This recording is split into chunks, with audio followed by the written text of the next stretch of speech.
Hello Scorpio, great to have you here. My name is Shauna. Today's reading is a general love forecast for November 2025.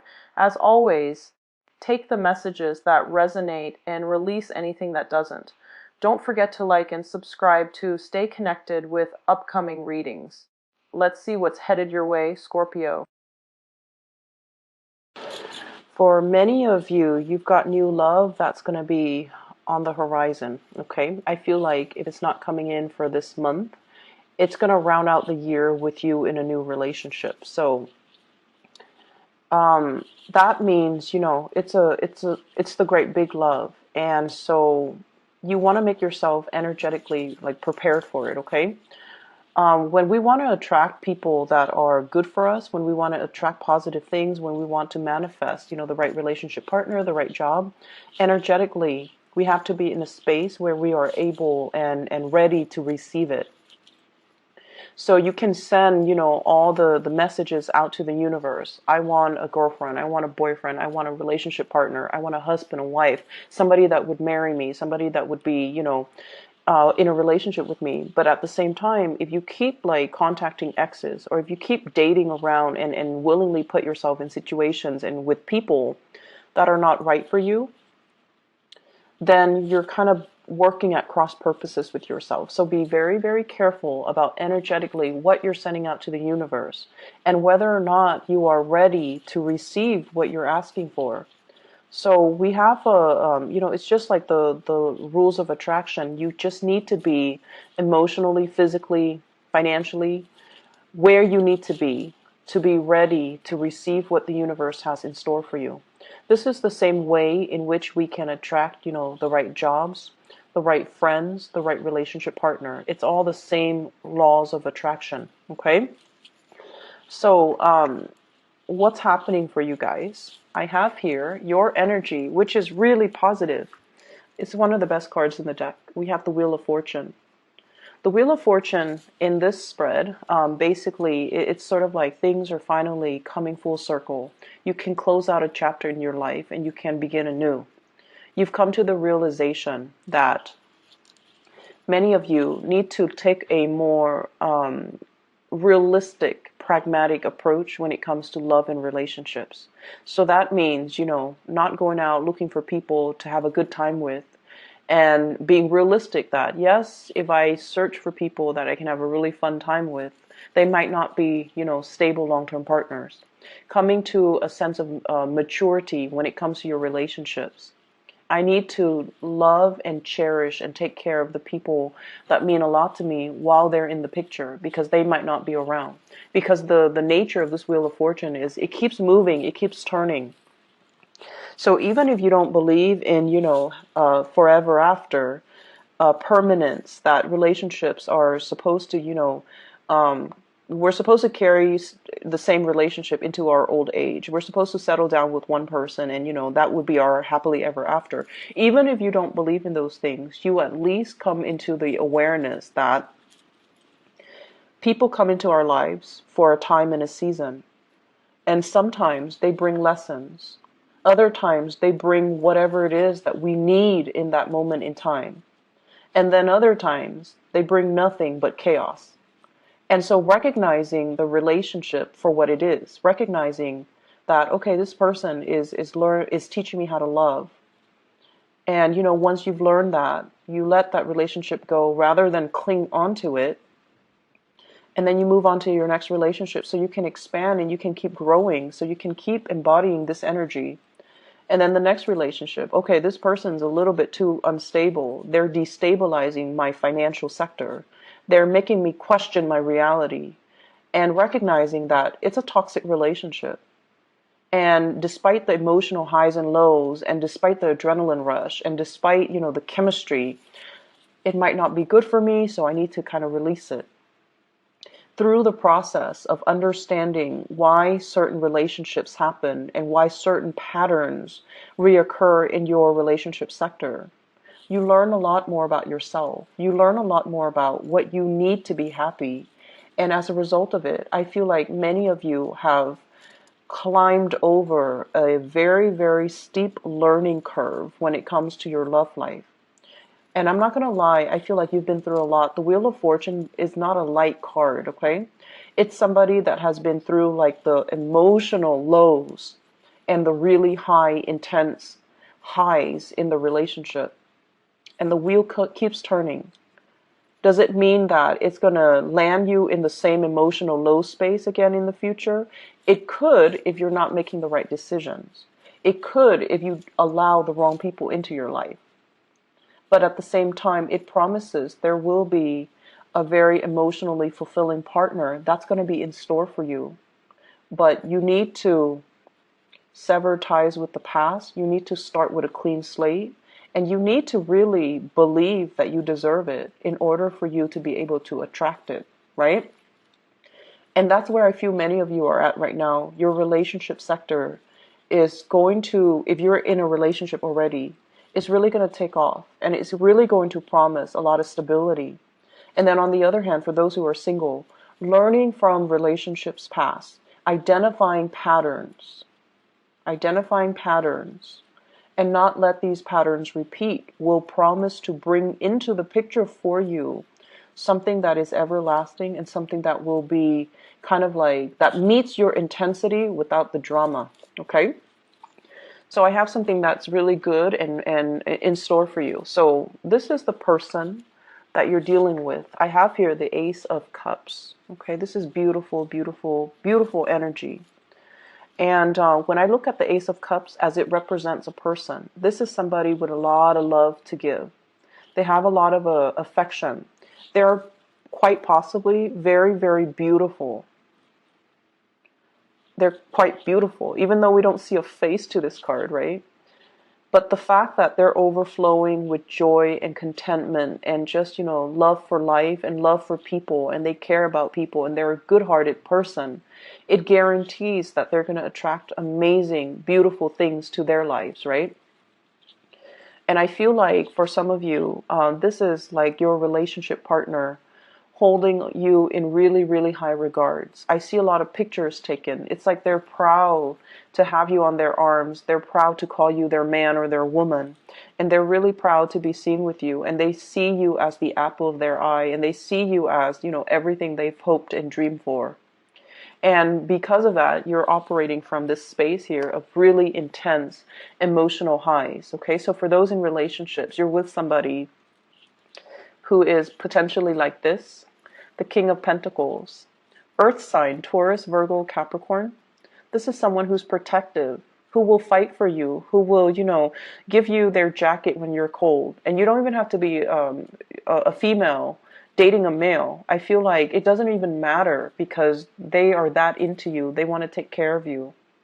They want to build up their wealth, not only for themselves, but to give you everything that they want to build up the wealth, not just for themselves, but to give you everything that you've ever wanted. If you want that car, no, not a problem. You want that house, I'm going to work overtime for years and years and years to give you that house. And because they see something in you. And also, I feel like the person that you're dealing with, there's an element here of dark hair, dark skin, and very handsome, okay? This is my classic handsome person, someone who's beautiful, someone who's handsome, but like there's an element of exoticness about them.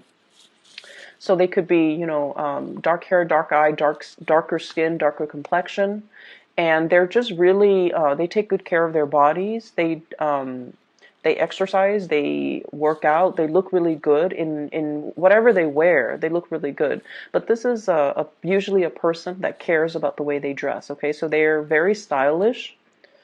Not flamboyant or extravagant, but they're very, very stylish. They might get their nails done, they might get their hair done, but it's all like in muted colors, in very strong earth tones, okay? In nudes or in strong earth tones. And it's somebody that, they see the proper value in people and things. So this is not somebody that, will... if they see, for example, you're in a relationship with them and you have been for 10 years, if they see an attractive man or attractive younger woman walk by, they're not gonna, run off and have like a, one night stand with that woman and forsake everything that they built up with you. This is a person that sees the proper value in situations, in people, and in things.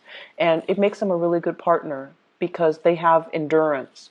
They will stay around when things get rough, and they will be there for you when you need them. So it might not even have to be, like an earth sign, but they have the qualities that they're stable, they're secure, they see the value in you, and they're going to be around. They're going to stick around. And I feel like there is a lot of love, a lot of, this is like the big love, okay? The love that will sustain you throughout a lifetime. There's enough of it to last throughout your life, where you don't need to find another person to replenish. And it's the great love, and it needs to be treated with kitty gloves, okay? The vase is very fragile. It can be broken, okay? So if you go around squandering this love, you're making a big mistake. If you're going around, not seeing the value in it, I feel like the other person is going to quickly be very disappointed and move away. And if you go around, abusing it, it's never going to be the same. It's never going to be put back together in the same way. And that vase, once it's broken, is not going to be that receptacle for that love, that water that's overflowing, okay? So, Scorpio, your luck is turning on the love front. I feel like for couples, it's a really, really fortunate time. For people who are single, you have something coming in for you, but you need to be emotionally ready, okay?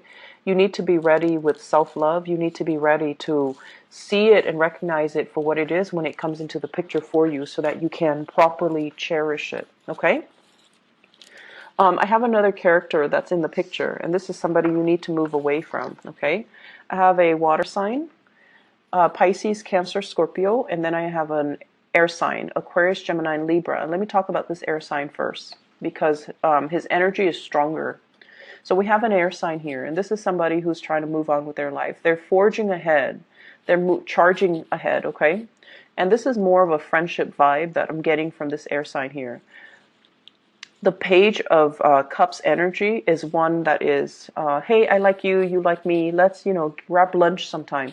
It's a very, like, the beginning, a precursor to something, but it doesn't guarantee that big love, okay? Because it's a very friendly, trying to make connections, trying to get to know people. So in a way, it could, like, end up being friendship. It could be very, very platonic as well. It doesn't guarantee anything stable because the energy is the page, okay?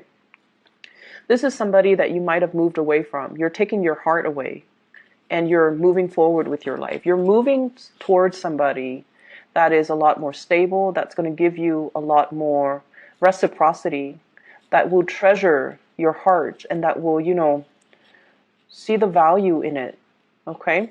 Whereas with this air sign, I feel like he's not even, riding the horse on land. He's just like in the air, just riding his horse. So this is somebody that's very out of reach. Very out of reach. Their energy is very confrontational, very directed. They have an agenda. They get things done. They move on with their lives. And I feel like they're very impatient as well. So if things are not working, they move on to the next thing. So they might not see the proper value in people, places, and situations the way that this next person is going to. And I feel like they might not have that sustaining power. They're not like sturdy and solid and can withstand a lot of adversity the way that this person might be able to. And as a result of it, I feel like you need to make sure that you're allowing the right people in. So if somebody doesn't have the sustaining power, you might want to leave them alone, okay? And I also have here a water sign, Pisces, Cancer, Scorpio. I feel like this is somebody who's like, who's, the energy I'm getting is like, they do things under the pretense of friendship, but deep down they have a lot of feelings for you. So Pisces, Cancer, Scorpio, Sun, Moon, or Rising.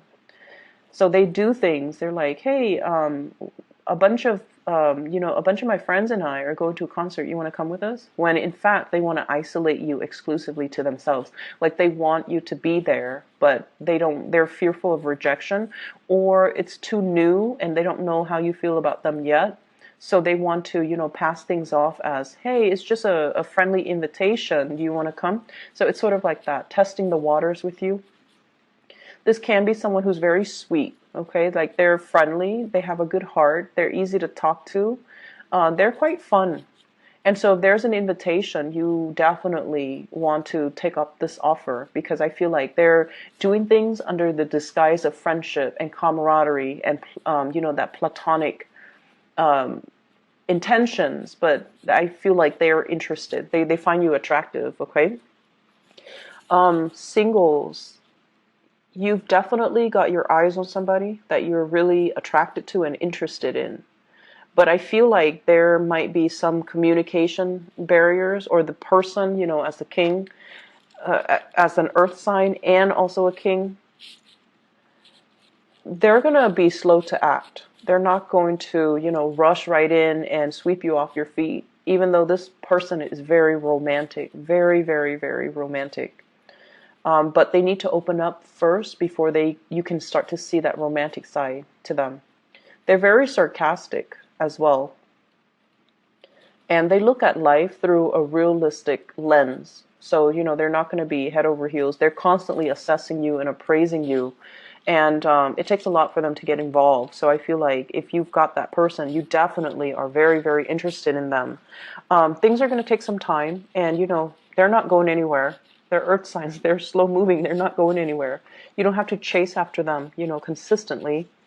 But I definitely feel you feel this way about somebody, and somebody feels this way about you for those who are in a coupled relationship, okay? Other areas of your life, you have some good things, but I'm trying to draw out the message that I got when when I shuffled it out. There was a message, and I can't remember. Let me see here. Let me just talk about the cards. Maybe it will come back to me. So we have here the Nine of Pentacles, self-employment. This is sailing away, or rather flying over financial worries, okay? So this is a really, really good card. Flying over trouble, like financial troubles. So either way, it's almost like a person that tends to their garden. They water it, they nurture it, they feed it, and they take pride and satisfaction in the fact that everything is thriving, everything is abundant, everything is just as it should be. And so I feel like for many of you, life is going quite well. You have your routine. Of course, you have your routine. Many of you are probably outdoors digging for stuff, or planting things, or overseeing a garden and tending to things. And then I also feel if you have Taurus, if you're dealing with a Taurus, or you have a Taurus moon or sun or rising, I feel like you're very, very focused on gardening, okay? And then I'm also sensing as well, this is just having projects that are planned out, working on a commission scale, being self-employed, dictating your own hours, coming and going as you please. So there's a lot of freedom here. And this is you at your best because you're not bogged down by anything heavy. You're traveling light and you have a lot of abundance, underneath you that you can pluck at any time. So this is a very carefree, finally, a very carefree state that you're in. The person that allows this abundance to come into the picture, we have here the Lovers. This is the card of Gemini. So you might have a relationship partner that really facilitates this process for you. It's like two people pooling their resources together. And as a result, there's a lot more abundance. There's a lot more in the pool that we can draw from. You might also be in a partnership with a Gemini. And I feel like the process is becoming a lot better as a result. It's like two people shouldering the burden. Rather than, one person having to do it themselves. But then I also feel when you do things on your own, you're a lot more successful. If it's a Gemini that you're dealing with, Gemini is a sign of duality. They're the sign of the twins. They need another person. So they might cling on to this partnership out of that sense of security, when in fact, when you're by yourself, you're a lot better. You're a lot better off. Your decisions are always on point. You have a really good, keen eye to assess things and situations and people accurately. So when you're alone and doing whatever you need to do, you're a lot better. You're a lot more financially stable. It's also when you get into relationships as well. That's when it's, the Scorpio rules the eighth house. It deals with joint resources. It can be detrimental when you're sharing resources with someone who's not giving back. And then in business partnership, it can be really detrimental when the give and take is not balanced out. Okay? So this is like balancing out the give and take, but at the same time, coming to the realization that maybe there's something, a partnership, a crutch, or something that's done out of this sense of familiarity or a sense of security, but it's really keeping your life in limbo, in suspension, kind of stuck. Okay? So there's an element here that you need to kind of examine. You're doing something, or you're clinging on to something, or you have something in your life, and it's very familiar and it's very stable. You think it's stable, but it's keeping you in a state of limbo. Excuse me. Excuse me. So maybe that's confirmation. I don't know. So really look at it and try to figure out, if that's something worth checking out. Okay? Ask yourself, is it really holding me back, or is it, giving me stability? If it's really holding you back, maybe it's time to look at other options. Maybe it's time to, really think about truly being self-employed. Okay? And then removing yourself from this state of limbo and suspension where you've been weighing out the pros and cons, where you've been kind of like managing possibly the work project for both parties, and